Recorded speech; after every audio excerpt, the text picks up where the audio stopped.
Waalaikumsalam warahmatullahi wabarakatuh. Anda dari mana? Saya dari Garut. Dari Garut. Baik, baik. Semoga Anda dan keluarga mendapatkan rahmat dan ridha Allah Subhanahu wa taala, dan semoga percikan rahmat dan ridha itu diberikan juga kepada kita semuanya. Dipersilahkan. Ingin bertanya tentang tempat wudhu, Pak Ustadz. Ya. Ya, misalkan di rumah kan terkadang tempat wudhunya itu menyatu dengan toilet, WC. Nah itu bagaimana? Apakah Islam memandang tentang itu? Baik. Baik. Terima kasih Mas Wildan, dan pertanyaan ini barangkali juga mewakili pertanyaan dari saudara-saudari kita yang lain terkait dengan hal yang dimaksudkan. Idealnya memang tempat wudhu itu berpisah dengan toilet.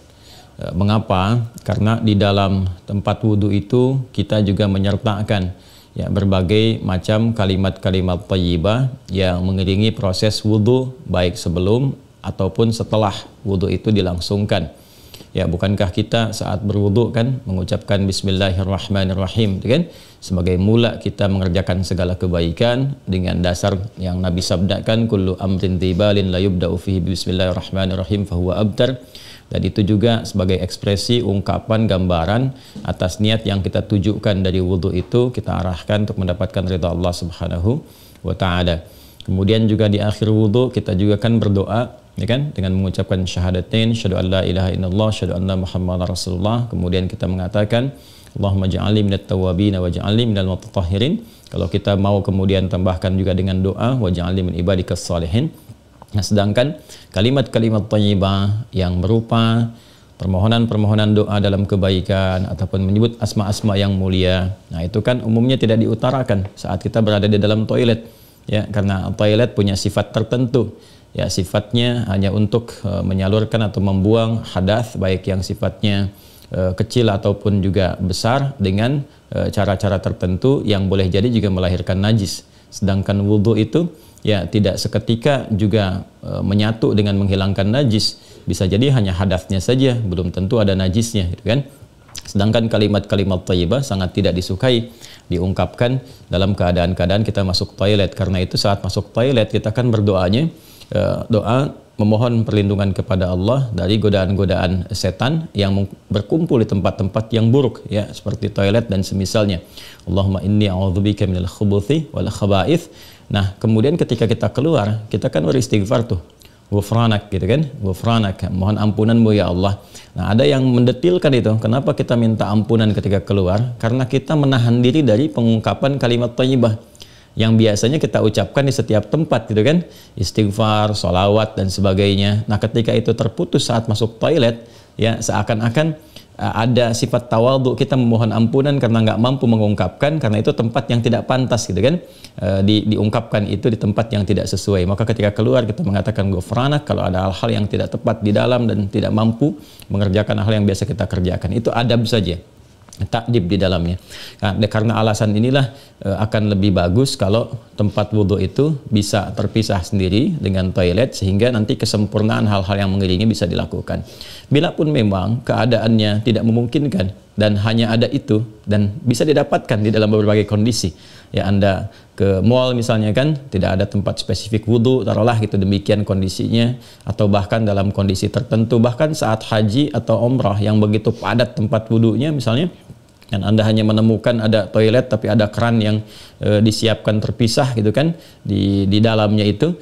Nah, ini kondisi-kondisi demikian masih memungkinkan. Ya, jadi kalau ada kondisinya sifatnya tidak terpisah keadaan tempat wudhunya, maka tidak ada masalah ketika Anda berwudhu dalam keadaan juga menyatu tempatnya dengan toilet, karena kaidah juga mengatakan ad-daruratu tubihul mahdharat. Kondisi-kondisi yang mendesak itu, kondisi-kondisi yang tidak biasa itu membolehkan, bahkan yang terlarang pun asalnya diperkenankan. Nah, ini kan sifatnya tidak terlarang, hanya tidak disukai, gitu kan, makruh sifatnya, nggak ada nas haram di dalamnya, tapi sifatnya tidak disukai. Tidak disukainya itu karena kita tidak bisa mengungkapkan hal-hal baik yang mungkin kita bisa lakukan, ya, saat kita berwudu.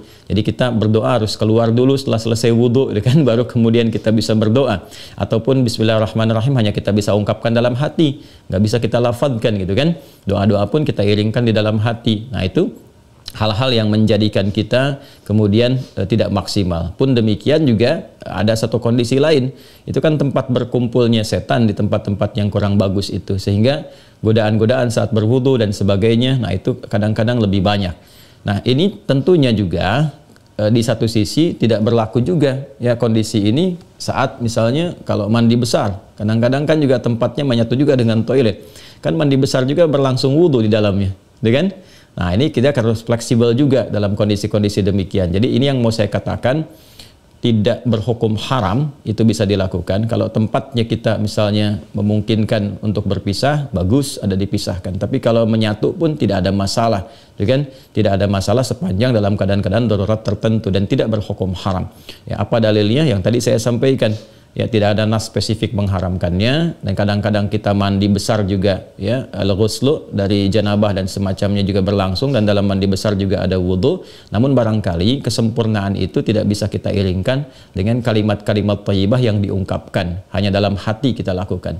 Jadi kalau tidak ada tempat lain dan menjadikan Anda berwudu, misalnya menyatu dengan toilet, di dalamnya ada toilet, maka kalimat-kalimat thayyibah itu cukup dalam hati, tidak perlu diungkapkan di lisan, kan? Dan sempurnakan wudu Anda, lalu ketika keluar Anda berdoa sebagai penutup bagian dari wudunya. Demikian kiranya bisa disampaikan. Wallahu ta'ala a'lam bissawab. Dan sebelum saya menutup, ada sesuatu yang sangat menarik ketika Ibnu Abbas radhiyallahu taala anhuma menyampaikan kisah Nabi sallallahu alaihi wasallam ya, saat beliau berada di kediamannya Sayyidah Maimunah radhiyallahu taala anha, dan malamnya kemudian bangun ya, bangkit dari tidurnya, duduk dulu menghilangkan bekas ngantuk. Nah ini ditemukan di Sunan Abu Daud nomor hadis 1367. Thumma dhahaba ila syanin mu'allaqah, kemudian beliau pergi ke tempat tertutup. Nah syanin mu'allaqah ini enggak disebutkan tempat tertutupnya, apakah dia sifatnya mirhad, kan? Apakah tempatnya toilet yang menyatu, kamar mandi, ataukah dia tempat wudhu, kan? Midha, apakah dia tempat wudhu? Nah ini yang tidak disebutkan, keadaannya tempat tertutup saja. Ini memberikan kesan bahwa bisa jadi kalau itu yang dimaksudkan adalah tempat yang tertutup, itu toilet dan semacamnya, jelas ya dilakukan dalam bentuk tertutup sehingga tidak tampak aurat dan sebagainya, itu fikih yang lain. Tapi kaitan dengan wudhu juga itu cukup menarik juga. Hendaknya kalau kita pun membuat tempat wudhu di satu tempat, ya dimungkinkan ada penutupnya, karena boleh jadi tempat-tempat yang digunakan oleh laki-laki ataupun perempuan yang menyatu, menyatu itu yang dimaksudkan dimanfaatkannya. Ya boleh jadi ada perempuan juga yang masuk ke situ, kan di satu tempat tuh nggak ada kekhususan gitu ya. Nah, tapi tempat-tempat lain sekarang sudah lebih bagus. Ini untuk laki-laki, ini untuk perempuan, tuh nggak ada masalah. Tapi kalau tempat yang digunakan untuk menyatu, dia hendaknya ada penutup sehingga nggak semua orang bisa mengakses ke dalamnya dengan batas-batas tertentu. Apa kaitannya, korelasinya dengan pertanyaan Anda? Syanin mu'allaqah di sana nggak disebutkan. Ya, apakah itu tempat wudhu atau menyatu dengan toilet? Tapi babnya ketika keluar dari situ, Nabi sudah berwudhu. Ya, sedangkan keterangan-keterangan tentang seputar wudhu Nabi dan bangkit di malam hari itu disertakan juga dengan janabat. Artinya apa? Di kondisi-kondisi tertentu kan mandi, kan? Dalam mandi itu kemudian ada proses wudhu dan sebagainya. Ini menunjukkan kesan bahwa dalam mandi itu kan ada, selain hadas juga ada sifat-sifat lain yang dibersihkan, kan? Bisa jadi juga yang mengandung najis seperti buang air kecil ya, dan sebagainya kan menyertai dalam mandi itu. Nah ini memberikan kesan bahwa tidak ada hukum spesifik haram untuk mengerjakan wudhu di dalamnya, karena ada proses yang tadi saya sebutkan. Tapi lebih disukai kalau hanya untuk wudhu semata, tidak disertai dengan mandi yang lainnya, kalau ada tempat yang terpisah sehingga bisa menyempurnakan bacaan-bacaan yang dimaksudkan. Demikian Mas Wildan ya, semoga bisa dipahami dengan baik. Allah Ta'ala alam bissawab.